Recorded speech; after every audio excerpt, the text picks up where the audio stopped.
ሰላም ጤና ይስጥልን የተወደዳችሁና የተከበራችሁ የንጋት መረጃ አድማጭ ተመልካቾቻችን እንደምን አላችሁ? ለዕለቱ ያዝናቸውን ሰበርና ወቅታዊ መረጃዎች ይዘን ቀርበናል። መረጃዎቻችን ቶሎ ቶሎ እንዲደርሷችሁ ዩቲዩብ ቻናላችንን ሰብስክራይብ፣ ላይክ፣ ሼር እያደረጋችሁ እስከ ፍጻሜያችን አብራችሁን ቆዩ።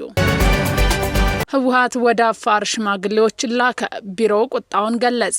በትግራይ መከላከያ ኃይልና በትግራይ ሰላም ኃይል መካከል በአፋርና ትግራይ ክልል አዋሳኝ አካባቢዎች የተቀሰቀሰው መጠነኛ ግጭት በቀጠለበት በአሁኑ ወቅት ከትግራይ የተውጣጡ የሃይማኖት አባቶች ወደ አፋር ሐራ መሬት በመጓዝ ታጣቂዎቹ ወደ ትግራይ እንዲመለሱና ሰላም እንዲወርድ መማጸናቸው ታውቋል። ይሁን እንጂ የሽምግልናው ሂደት ውጤት በውል ባልታወቀበት ወቅት የትግራይ ሰላምና ጸጥታ ቢሮ ትናንት አመሻሹን ባወጣ መግለጫ ቲፒኤፍን ክፉኛ ተችቷል። ቢሮው በመግለጫው መንግስትና የጸጥታ አካላት ጉዳዩን በሃይማኖት አባቶችና በሀገር ሽማግሌዎች አማካኝነት በውይይት ለመፍታት ከግማሽ መንገድ በላይ በመሄድ በተደጋጋሚ ጥረት ቢያደርግም በሌላኛው ወገን እንቢተኝነትን ሳይሳካ ቀርቷል። እነዚህ ቡድኖች የትግራይን መደበኛ ጠላቶች ደጀን በማድረግና የውስጥ ኃይሎችን ተልዕኮ በመቀበል በትግራይ ላይ አላስፈላጊ የጦርነት ስጋት ደቅነዋል ያለው ቢሮ አሁንም ለሰላም ሲባል ከግማሽ መንገድ በላይ ተጉዘው ድጋፍ ለመስጠት ዝግጁ መሆኑን አስታውቋል። በተጨማሪም በስልጣን ጥማት የተወረሩ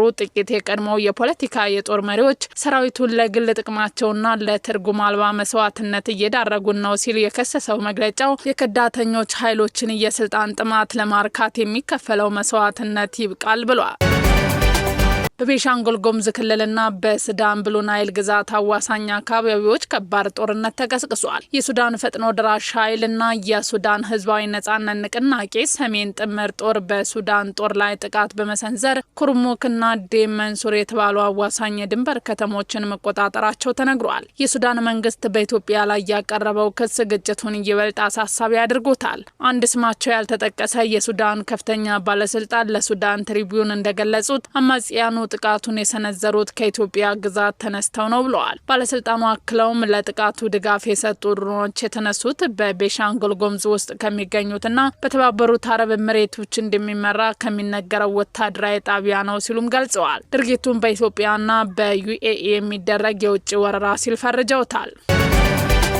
ሰኝ ኢዴሹ በኦሮሚያ ክልል የጨፌ ወጣቶች ህብረት ማህበር ፕሬዝዳንት ሆኖ መሾሙ ታላቅ መነጋገሪያ ሆኗል። በኢትዮጵያ የቲክቶክ መንደር ውስጥ በፖለቲካ ይዘቶችና መንግስትን በመደገፍ የሚታወቀው በተለይም ደግሞ ከእሱ የተለየ ሀሳብ ያላቸውን ወገኖች በጸያፍ ቃላት በመሳደብና በማንኳሰስ የሚታወቀው ሰኝ ኢዴሹ በኦሮሚያ ክልል የጨፌ ወጣቶች ህብረት ስራ ማህበር ፕሬዝዳንት ሆኖ መሾሙ ታላቅ መነጋገሪያ ሆኗል። ይህ ሹመት ይፋ መሆኑን ተከትሎ ብዙዎች መንግስት የአሰራር ሚዛናዊነት ላይ ጥያቄዎችን እያስነሱ ይገኛል። በተለይም ሰሞኑን መንግስት ለሀገር እሴት ይጎዳል ያላቸውንና በቲክቶክ ላይ ከፍተኛ ተከታይ ያላቸውን እንደ አዶናይ ሙሴ ሰለሞን፣ ሞን ጃኒና ሌሎችንም ቲክቶከሮችን ለተወሰነ ጊዜ አስሮና መክሮ መፍታቱ ይታወሳል። ይሁን እንጂ በከፍተኛ ስድብና በጸያፍ ንግግሮች የሚታወቀው አቶ ሰኝ እንኳን ታስሮ ሊመከር እንዲያውም በክልል ደረጃ ትልቅ የስልጣን ባለቤት መሆኑን ብዙዎችን አስገርሟል። ይህ ሁኔታ መንግስት በደጋፊዎችና በተቃዋሚዎች መካከል የሚደረገው መድሎ ነው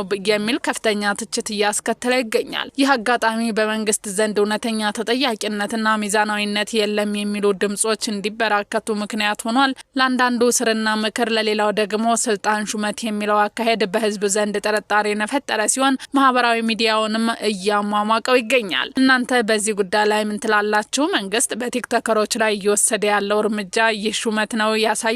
ኮሜንት ላይ ጻፉልን። ባህር በር ለኢትዮጵያ እንደ ሳምባና የደም ስር የሚታይ መሆኑ ህልውናውን ለማስጠበቅ የምንጠይቀውና የምናረጋግጠው ነው ሲሉ የቀድሞው የኢትዮጵያ አየር ወለድ አዛዥ ብርጋዴር ጀነራል ተስፋዬ ሀብተማርያም ገለጹ። ወደር የሌለው የኢትዮጵያ የጦር ሜዳ ሜዳሊያ ተሸላሚ ብርጋዴር ጀነራል ተስፋዬ ሀብተማርያም ለአዲስ ዘመን ጋዜጣ እንደገለጹት ኢትዮጵያ የባህር በር በማጣቷ ሁለንተናዊ እድገቷ ተገቷል ብለዋል። የባህር በር ለኢትዮጵያ እንደ መተንፈሻ ሳምባና የደም ስር የሚታይ በመሆኑ የመኖሪያና ያለመኖር ጉዳይ ነው። ጥያቄው የልመና ሳይሆን የመብትና የህልውና ጥያቄ ነው ብለዋል። እንደ ብርጋዴር ጀነራል ተስፋዬ ገለጻ የባህር በር አልባ መሆን ሀገሪቱን ለውጭ ጥቃት በቀላሉ ተጋላጭ ከማድረጉም በላይ ጠንካራ የባህር ኃይል እንዳይኖራት የኢኮኖሚ ጫና እንዲከሰትና ወደ ሀገር ውስጥ የሚገቡ ምርቶች ዋጋቸው እየናረ እንዲሄድ አድርጓል። በወቅቱም የነበሩ መሪዎች በግዴለሽነት ሀሳብን አሳልፈው ለኤርትራ በመስጠታቸው ዛሬ ለደረስንበት መከራ መዳረጋችንን ጠቅሰው ኤርትራ ስትገነጠር የባህር በር ለኢትዮጵያ እንዲሰጥ በውጭ ኃይሎች በኩል ግፊት እንደነበር አስታውቀዋል። ይህ ታሪካዊ ስህተት በብዙ ሺህ የሚቆጠሩ ኢትዮጵያውያን የላብ የደም የአካልና የህይወት መስዋዕትነት የከፈሉበትን ክብር ያሳጣ ነው ሲሉ ገልጸዋል።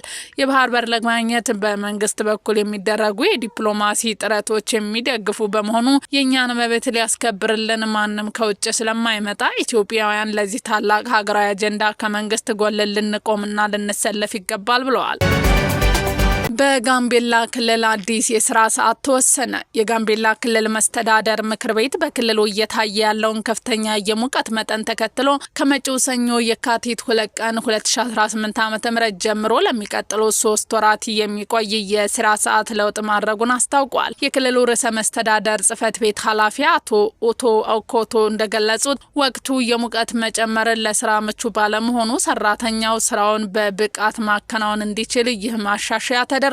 በአዲሱ ውሳኔ መሰረት ቀደም ሲል ከጠዋቱ 1 ሰዓት እስከ 6 ሰዓት የነበረው የጠዋት ስራ ወደ ከ1 ሰዓት እስከ 5 ሰዓት ዝቅ እንዲል ተደርጓል። በተመሳሳይ መልኩ ከሰዓት በኋላ ከ9 ሰዓት እስከ 11 ሰዓት የነበረው የስራ ሰዓት ተሻሽሎ ከ10 ሰዓት እስከ 12 ሰዓት እንዲሆን መወሰኑ ተመልክቷል። የአማራ ፋኖ የሀገር ተጠባባቂ ኃይል ሆኖ ተቋማዊ እውቅና እንዲሰጠው የሚጠይቅ አጀንዳ ለሀገራዊ ምክክር ኮሚሽን ማስረከቡ ታስታወቀ። የትጥቅ ትግል አማራጭን ትተው ወደ ሰላማዊ መንገድ የተመለሱ የአማራ ህዝባዊ ፋኖ አባላት የአማራን ህዝብና የሀገርን ሰላም ያረጋግጣሉ ያሏቸውን ከ17 በላይ ነጥቦች የያዙ አጀንዳዎችን በትናንትናው ዕለት ለሀገራዊ ምክክር ኮሚሽን አስረክበዋል። የአማራ ፋኖ ህዝባዊ ድርጅት ወታደራዊ አስተዳደር መምሪያ ኃላፊ አቶ እያሱ አባተ እንደተናገሩት አጀንዳዎቹ ለዓመታት በሰላማዊ መንገድ ሲጠየቁ የነበሩ ጥያቄዎች ምላሽ ባለማግኘታቸው ወደ ትጥቅ ትግል መግባቱን ገልጸዋል። በፖለቲካ አመለካከታቸው የታሰሩ የፋኖ አባላት በፖለቲካዊ ውሳኔ ተፈተው ወደ ሰላማዊ ትግል እንዲቀላቀሉ የሚልና በክልሉ ያለው የጸጥታ ችግር በአስቸኳይ ቆሞ መንግስት ለድርድር በሩን ክፍት እንዲያደርግ የሚል ሀሳብ በአጀንዳው መካተቱን ተናግረዋል። ፋኖ የሀገር ባለውለታ በመሆኑ የሀገር ተጠባባቂ ዘብ ሆኖ ተቋማዊ እውቅና እንዲሰጠው መጠየቃቸውን ገልጸዋል። በጦርነቱ ጉዳት ለደረሰባቸው ዜጎች ካሳ እንዲከፈልና ሀገራዊ ይቅርታ የሚወርድበት ስርዓት እንዲዘረጋ ጠይቀዋል። በአጀንዳው የቀረቡ ጥያቄዎች የአማራ ህዝባዊ ፋኖ አባላት ጥያቄ መሆኑን አሳስበዋል። የሀገራዊ ምክክር ኮሚሽን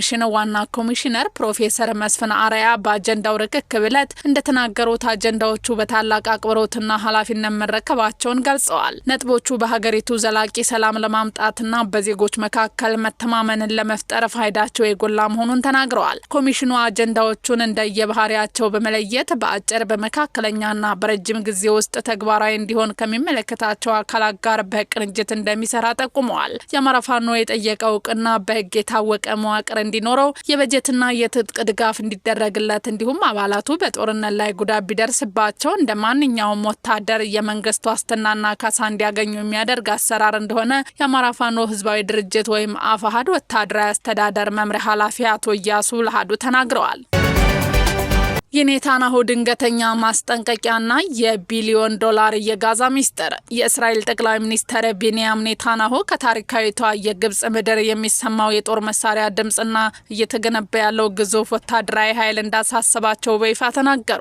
እስራኤልና ግብጽ እየጠበቀ ዲፕሎማሲያዊ ግንኙነት ቢኖራቸውም የግብጽ ጦር አቅም ከመጠን በላይ ማደግ በልዩ ጥንቃቄ ሊታይ እንደሚገባው ኔታንያሁ አስገንዝበዋል። እንደ እስራኤል መገናኛ ብዙሃን ዘገባ ከሆነ ጠቅላይ ሚኒስትሩ ይህንን ጠንከር ያለ መልእክት ያስተላለፉት በኬኔስት የውጭ ጉዳይና የመከላከያ ኮሚቴ ዝግ ስብሰባ ላይ ነው። እስራኤል ከጎረቤቷ ግብጽ ጋር ያላት ግንኙነት ሰላማዊ ቢሆንም በጸጥታው ዘርፍ የሚታዩ ለውጦች ግን ከፍተኛ ጥንቃቄ የሚሹ መሆናቸውን ኔታንያሁ ለኮሚቴው አባላት በዝርዝር አስረድተዋል። የሚገርመው ግን ይህ ወታደራዊ ስጋት በሁለት ሀገራት መካከል ያለውን የቢሊዮን ዶላር የንግድ ትስስር አላገደውም። ባለፈው ታህሳስ ወር ሁለቱ ሀገራት በታሪክ ታይቶ የማይታወቅ የ35 ቢሊዮን ዶላር የጋዛ ስምምነት ተፈራርመዋል። ኔታንያሁ ራሳቸውን ይህንን ስምምነት በእስራኤል ታሪክ ውስጥ ትልቅ የጋዛ ስምምነት በማለት አወድሰውታል። እስራኤልና የግብጽ በ1979 የካምፕ ዲንፓ ስምምነት በኋላ በይፋ በሰላም ላይ ይገኛሉ። ይህ ታሪካዊ ስምምነት ለበርካታ 10 ዓመታት የዘለቀውን ጦርነት ያስቆመ፣